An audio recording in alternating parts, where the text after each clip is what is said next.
అది హ్యామ్ కాదు, అంటే హైబ్రిడ్ అన్యూటీ మోడ్ అంటే అది Ham, HAM.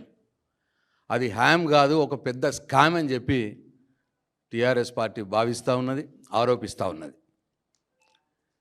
This is not a ham, this is a scam.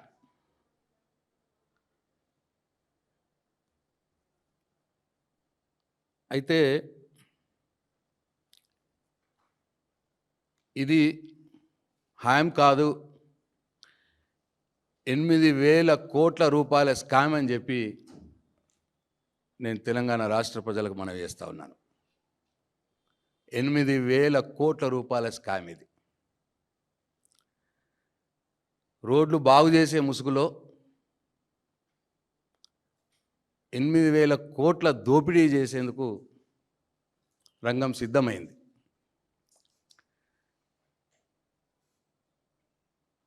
అయితే మొత్తం 27,000 కోట్లతో మేము ఈ ప్రాజెక్టు తీసుకుంటున్నాం అని చెప్పి ఫేజ్ 1లో ఒక 17,000 కోట్లు ఫేజ్ 1లో అని చెప్పి అంటున్నారు. ఈ ఫేజ్ 1లోనే ఈ ఫేజ్ 1 17,000 కోట్ల రూపాయల ఈ హ్యామ్, పంచాయతీ R&B కలిపి హ్యామ్లో 8,000 కోట్ల రూపాయల కుంభకోణం జరగబోతూ ఉన్నది.